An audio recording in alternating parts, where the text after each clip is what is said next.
o cumprimento de um tempo diferenciado que não de 6 meses, né? É porque é difícil soltar, mesmo para ser coletivo, em alguns casos, enfim, esses excepcionalíssimos aí, vai ser difícil a gente quebrar, né? Não tem. Eu acho que a cultura que só o encarceramento resolve, ela é muito forte, né, no judiciário. E eu acho que a gente tem que pensar também nessas mães que não são soltas, as reincidentes, né, que ninguém solta. E porque eu vejo que é uma situação assim, inadmissível você estar lá no fundo da mãe, nessa idade, principalmente.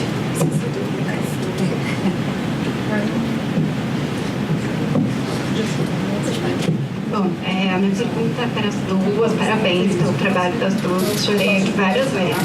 Meu nome é Ana Carolina, sou psicóloga também, desde 2014, e a gente trabalha, né? Esse é o nosso dia a dia, a gente conhece muitos, né? A gente acompanha muitas histórias parecidas com a que vocês relataram.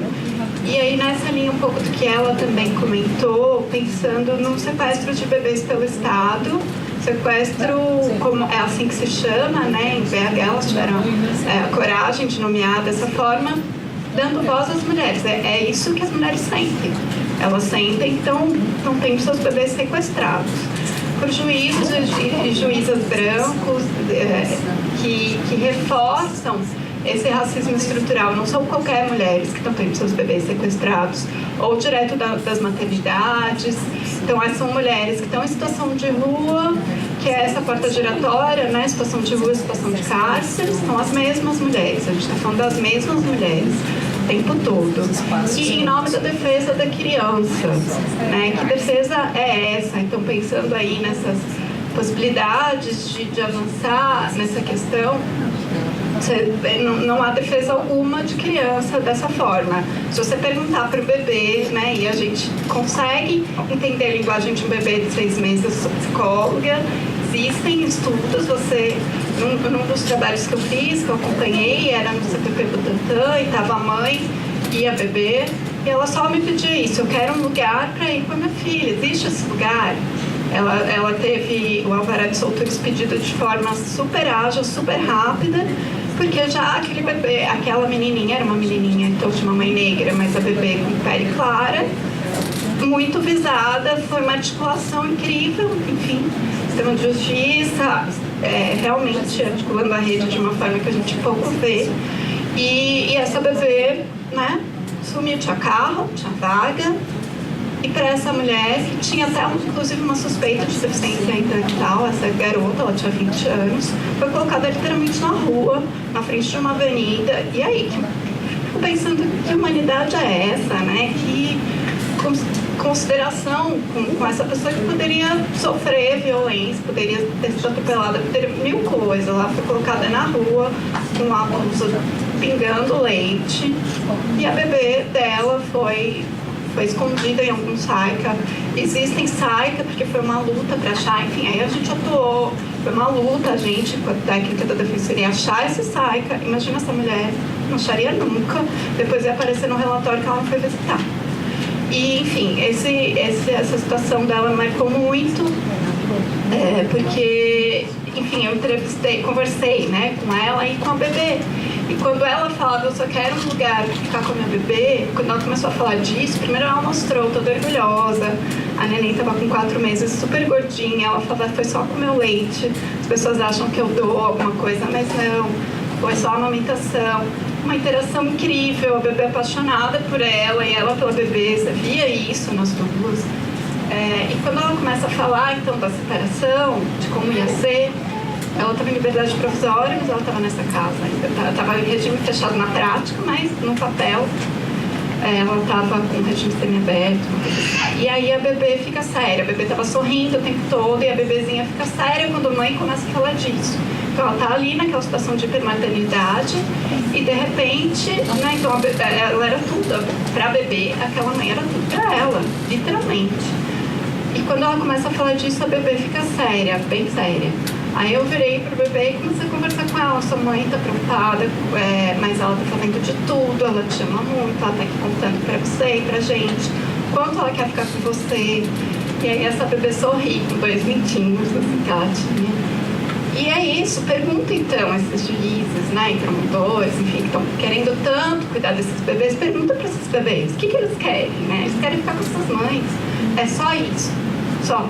E aí você não tem centro de acolhida para mãe e bebê, a gente conseguiu uma vaga, enfim, super difícil no Claro Maternal, que é a única coisa que a gente tem em São Paulo, o único centro, super restritivo, só pode ir a mulher com um bebê só de outros filhos já não pode, enfim, é só até 6 meses, você não reorganiza a vida de ninguém em 6 meses, ainda mais com um bebê de recém-nascido, enfim, a gente conseguiu vaga, a gente fez um relatório de 26 páginas, para esse juiz, a equipe técnica dele fez um relatório de 2 parágrafos.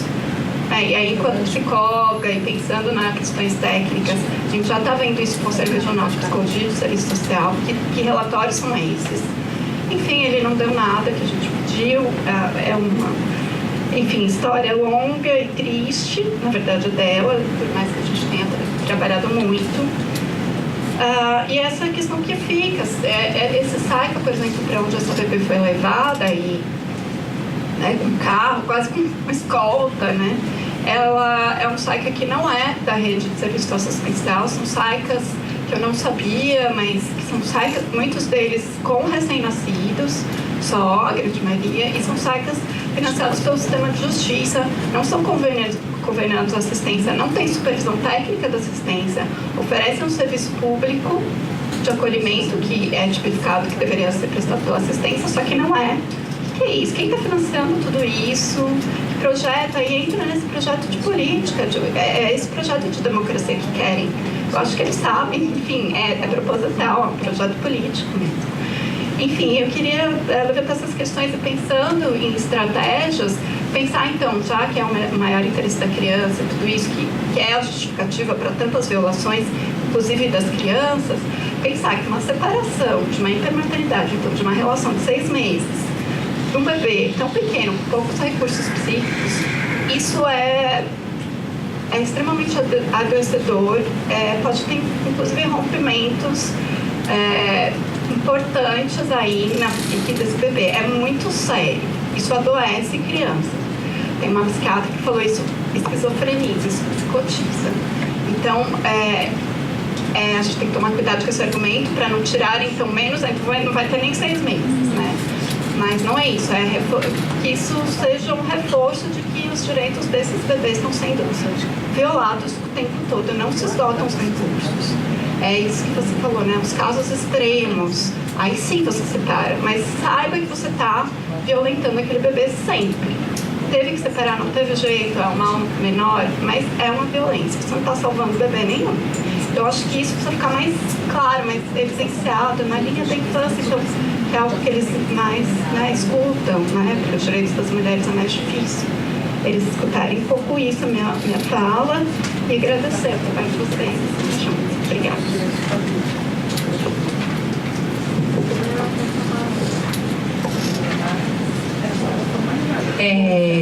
E aí acho que aproveitando também, adicionando mais uma pergunta, e aí para a Dina, se a Dina poderia explicar um pouco como foi o processo da sua pesquisa, enfim, trazer um pouquinho mais de como foi esse processo, metodologia, enfim, algumas, o questionário, para a gente entender um pouquinho melhor como é que foi esse processo também.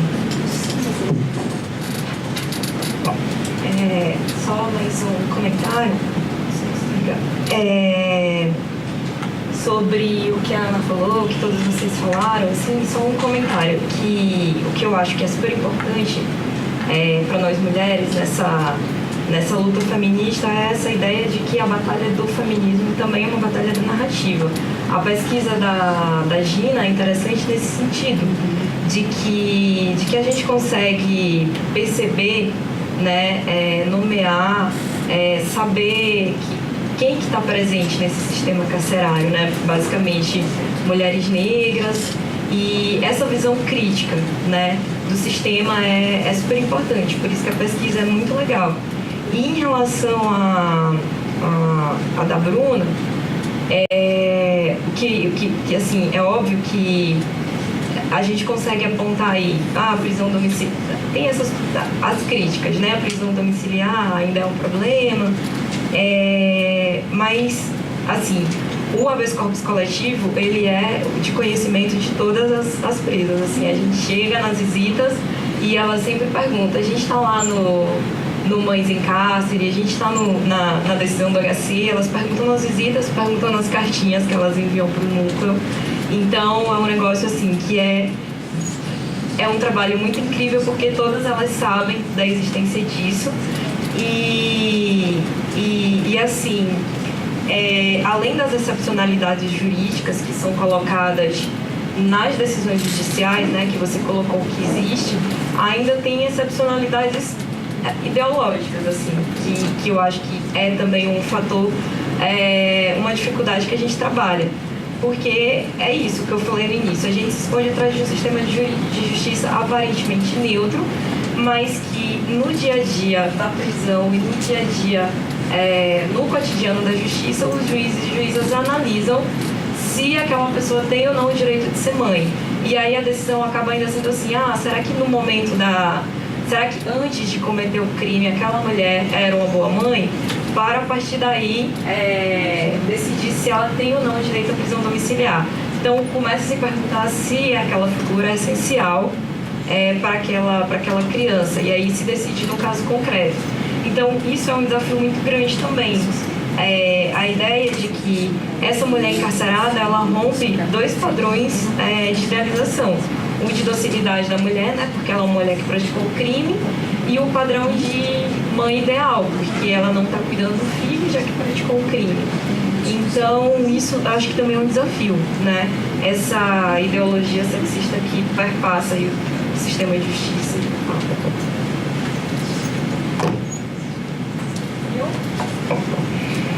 Bom, a metodologia que eu utilizei foi a observação participante, aplicação de questionário, eu senti essa necessidade. Também a análise, né, bibliográfica de literatura crítica sobre raça. E aí Angela Davis foi fundamental, Joy James foi fundamental nesse trabalho, a Rita Segato também falando da colonialidade da justiça, e aí eu tomo emprestado esse termo da Rita para aplicar a essa realidade brasileira e entender que as instituições de justiça, ela reproduz uma ordem colonial todos os dias, cotidianamente, nas suas práticas, nas suas crenças, nas suas ideologias, nas suas narrativas forenses. Então foi basicamente isso. E uma questão também metodológica foi a minha presença no campo.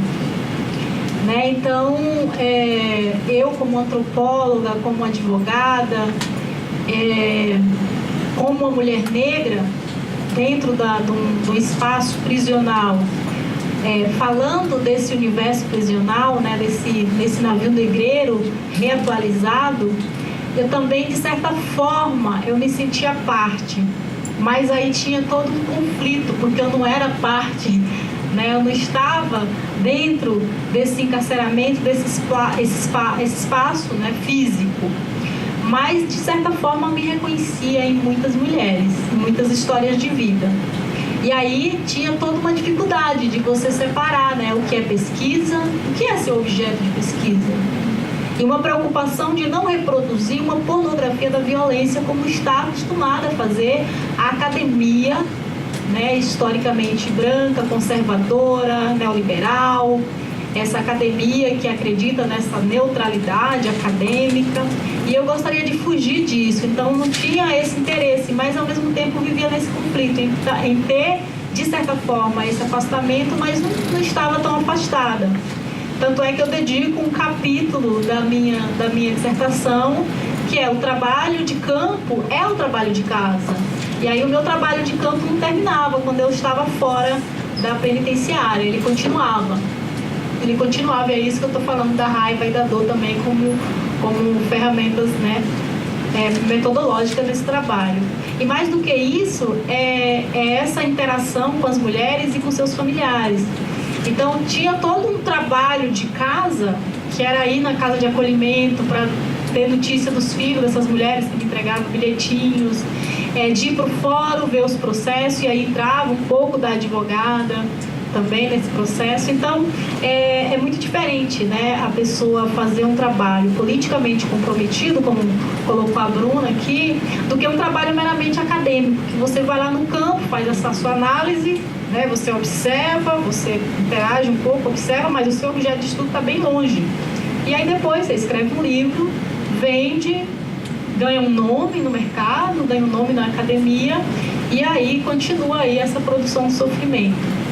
Então, no meu segundo capítulo da minha dissertação, eu dedico a falar sobre isso. E trago como proposta metodológica também a antropologia ativista, que é justamente isso, que é o meu lugar dentro da academia, nessa produção de contras-narrativas. O que eu proponho também com esse trabalho? Quem sou eu dentro desse campo? Que pesquisadora sou eu? Eu sou uma antropóloga intrusa, que estou ali para observar? Sim, também. Nós saímos da academia, mas como não reproduzir essas violências? Como olhar o outro sem reproduzir essa violência? E quem é esse outro? Então, eu convido vocês também a acessar a dissertação. Eu posso depois mandar o link para vocês. E... Oi? Então, está disponível na biblioteca da PUC, online. E ano que vem eu vou lançar o livro. Então, se vocês quiserem esperar para o ano que vem, mas está disponível. Res Negras, Judiciário Branco, uma análise interseccional da distribuição da punição em São Paulo. E tem um artigo também, que é um artigo que está melhor, porque é um artigo que eu organizei toda a dissertação para escrever um artigo que foi recentemente publicado, com o mesmo nome. E eu acho que é isso. Eu não lembro a outra pergunta que você fez. Tá. Eu acho que é isso. Vou passar para Bom, obrigada pelos comentários. A Ana, né, falou sobre também maternidade em situação de rua, e aí eu recomendo fortemente que vocês leiam o extraordinário relatório do Instituto da Clínica de Direitos Humanos Luiz Gama. Ajudou a fazer o relatório. Que foi feito, né, coordenado pela Janaína Gomes, mas feito por toda a equipe da Clínica de Direitos Humanos Luiz Gama, que fica na Faculdade de Direito da USP, que chama Primeira Infância e Maternidade nas Ruas da cidade de São Paulo. E essa pesquisa, eu acho ela muito poderosa e potente, porque ela traz alguns elementos importantes, mas dentre eles, algo que a gente também identificou na Dar à Luz na Sombra, duas coisas que a gente identificou na Dar à Luz na Sombra. A primeira é que se coloca um falso paradoxo entre direito das crianças versus direito das mães.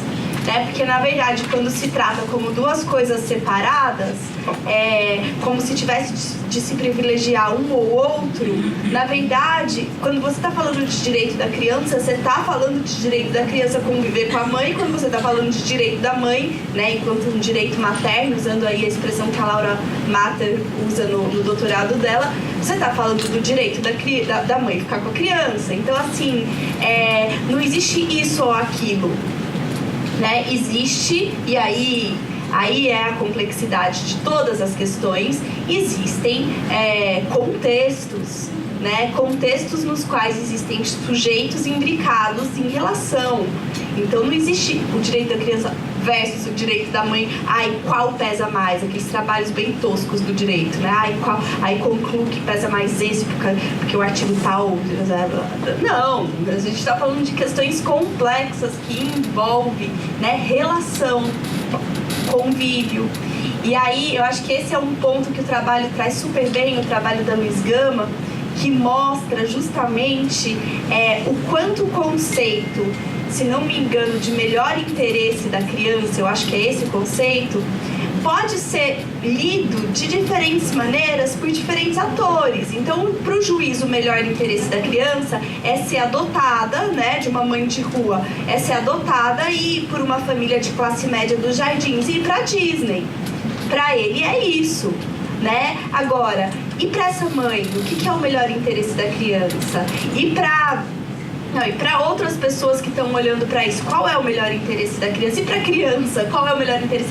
Então, assim, existem também, acho que daí a importância da antropologia jurídica no curso de Direito, né? Existem diferentes pontos de vista.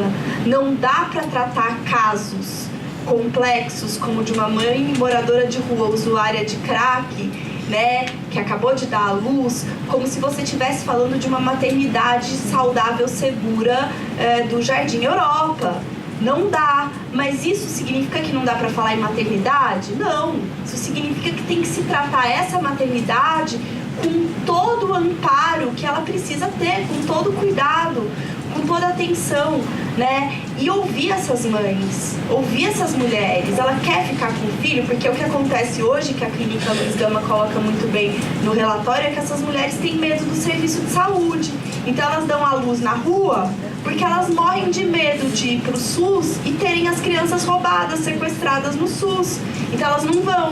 Só que isso é uma violação absurda, porque dar à luz na rua vai gerar uma série de consequências negativas para a mãe e para a criança, mas ela prefere isso do que correr o risco de perder a criança. Então, assim, é um absurdo. E a outra coisa que a maternidade, a primeira infância e maternidade nas Duas São Paulo mostra é muito a adoção usada como política social, né, que tem a ver com isso que eu acabei de falar.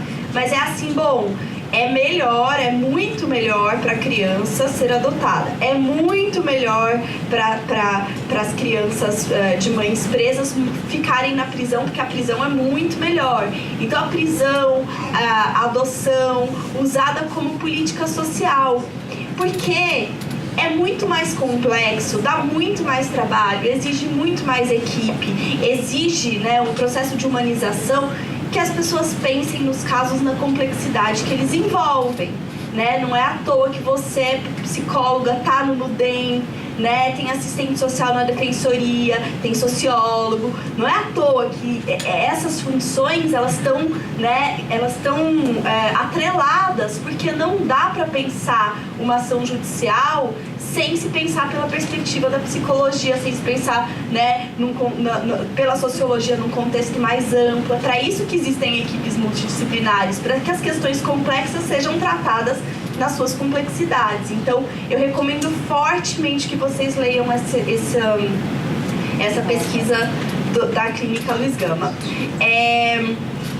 E aí, outro ponto que você falou da escolta, eu lembrei muito de uma formação da pastoral carcerária que eu fiz, né, que eu tava como formadora, né, nessa formação. Foi super legal, acho que, se não me engano, foi em Salvador. E aí, lá pelas tantas, uma diretora prisional falou assim: meu problema é assim.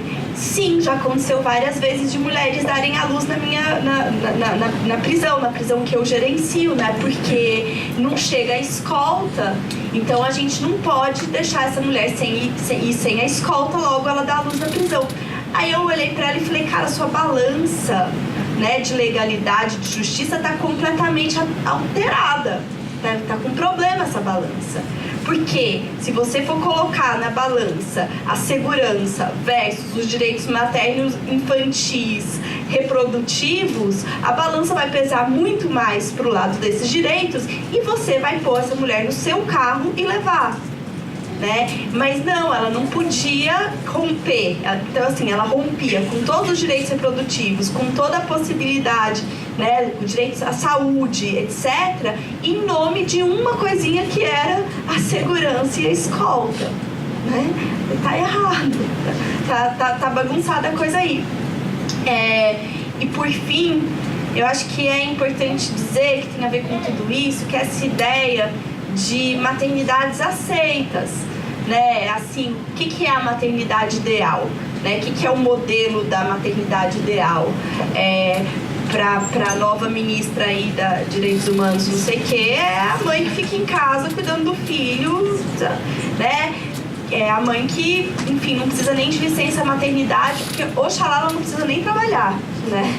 E ela fica em casa cuidando do filho. Essa é a maternidade ideal para um modelo que se vê, ok. Mas para outros tantos, há tantas outras infinitas possibilidades de ser mãe que não são, né, não rompem com vínculo, com afeto, com cuidado, mas que são outras maneiras. E aí eu fecho dizendo, o cárcere é um lugar de muita falta de autonomia. Essas mulheres no cárcere, elas não podem decidir nada nessas casas-mãe. Então elas não podem decidir se a criança vai comer papinha, se a criança vai fazer isso. É assim, se o pediatra disse que é só leite do peito, é só leite do peito. Mas essa mulher tem uma tradição familiar de dar fubá pro bebê desde o primeiro dia. E o pediatra fala, não pode dar fubá. Gente, ela é a mãe, ela pode dar o fubá que ela quiser. Né? Ela não tem autonomia para dar a comida que se dá na casa dela, com a qual ela cresceu e que ela tá lá firme e forte. O que acontece? Essas mulheres recebem faltas disciplinares caso elas queiram tratar os filhos de um jeito que não é o jeito que aquele sistema está dizendo que tem que ser tratado. E aí eu costumo contar uma história, que é a história da prisão em Buenos Aires, que eu e a Ana fomos para dar a luz na sombra, que aconteceu o seguinte: a gente chega nesse lugar que era muito excepcional, era modelo, era bem diferente, diferenciado do resto do sistema prisional argentino, diga-se, para não parecer que o sistema prisional argentino é muito melhor. Mas esse lugar era um lugar modelo e o diretor estava levando a gente para conhecer, o diretor junto com alguns defensores, para conhecer a ala materna. E aí ele falava assim pra gente, bom, aqui é o fogão, aqui é a cozinha. E aí você viu um monte de faca pendurada, fogão. Aí eu falava, mas quem cozinha? Ele olhava pra mim e falava, ué, as presas. Eu falava, faca, fogo, né? Eu falava, nossa. E aí continuava, aí ele falava assim, é uma parede de orelhão, né, de telefone público. Eu falava, nossa, e quem usa esses telefones? Aí ele olhou pra mim e falou, as presas. Aí eu falei, mas elas ligam pra quem? Aí ele falou, elas ligam pros namorados, ligam na prisão masculina pra paquerar, ligam pras amigas pra saber como é que os filhos estão, ligam pra defensoria, elas têm aqui, tava colado no orelhão o telefone da defensoria, ligam pra defensoria. Aí eu olhei e falei assim, mas aí ele falou, pros ilícitos tem o celular, assim como em qualquer lugar.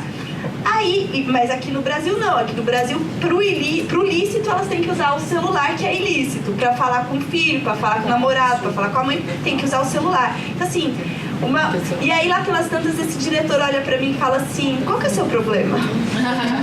Aí eu falei, a gente tá falando de universos muito diferentes, porque assim, eu olhava pra faca, já lembrava, né, que aqui não pode ter, a mulher não pode cozinhar, ela não pode, porque tem uma piromania, né, acha que vai pôr fogo no colchão, vai pôr fogo na prisão. Que mãe que vai pôr fogo no colchão com o filho na prisão? Deixa a mulher cozinhar, fazer a comida que ela quer. Mas não, então assim, tudo terceirizado também, né? Porque tem essa história de que o medo da privatização do sistema prisional. O sistema prisional brasileiro já é privatizado há muitos anos. É tudo privatizado.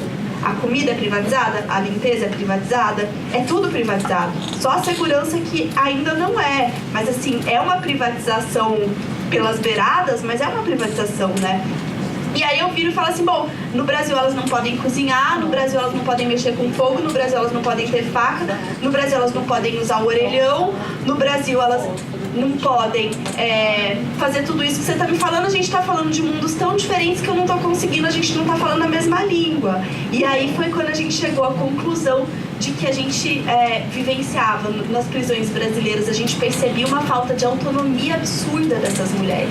Né? Então, justamente lá era um espaço no qual existia alguma autonomia, então a gente estava realmente falando línguas distintas, né? Então, só para encerrar, e acho que foi isso, né? Obrigada, gente.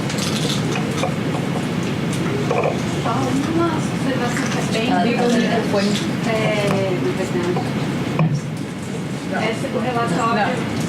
O relatório da clínica foi feito junto com o DEM. Então, só para a gente tomar cuidado com essa apropriação, né, da academia sem querer, da prática. Então, a gente tem o trabalho, a gente não consegue desenvolver produções teóricas porque não dá tempo, ou a gente trabalha, ou a gente escreve, estuda, isso é um problema que a gente ainda tem, mas é importante deixar registrado esse trabalho, esse relatório existe a partir dessa integração academia e prática da Defensoria. Elas foram com a gente nas visitas, no centro de acolhida, tem a dedicatória aí no bem, então é importante destacar isso. Obrigada.